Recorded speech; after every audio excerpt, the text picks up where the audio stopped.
চো বেটা, আর একটুখানি বেটা, একটুখানি বেটা, আরে একটুখানি বেটা। তো চলি রে ভাই, এই যা হয়। কোন রোগ এগুলো সারাতে পারি না। না না ভাই, পারি নাই। ওই কত জায়গায় ঘুরলাম না ভাই, এই রোগ ঠিক করতে পারছি না। তা ওর কাছে চলি তো। হ্যাঁ, ওর কাছে চলাম ভাই, দেখি। ওটা উজা হ্যাঁ 24 সেকেন্ডে 24 বছরের ভূত 24 সেকেন্ডে ছাড়িয়ে দেয়। চো ভাই চো, চো ভাই চো। চল একটুখানি চল।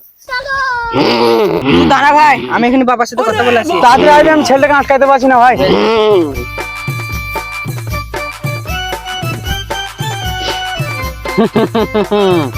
ফাইন মনে হচ্ছে। হ্যাঁ বাবা, আমি জানতাম তুই আসবি। সে কোথায়? সে আমার ভাই দুদিনে লাগছে দাঁড়িয়ে আছে। লিয়ে আয় তাকে আমার সামনে, তারপর দেখ কি করতে পারি তার। रुको जरा। বেশ বাবা, আপনার চরণে সালাম খেলাম।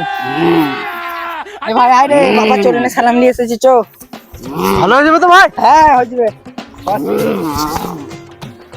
কি রে, অন্য জায়গাতে ঘুরলি, কতটা খরচা করলি বল? আর এই বাবাকে ভুলে গেলি? আমি জানতাম যে আমার কাছেই তোকে আসতে হবে। আজ অব্দি এই বাবার কাছে এসে কেউ ফিরে যায় নাই। তার ভূত বা জিন সব এই জব্দ করে দিয়েছি এখানটা। আমি বল, তুই কত টাকা দিতে চাইছিস আমাকে? পয়সা মানে বাবা, আমি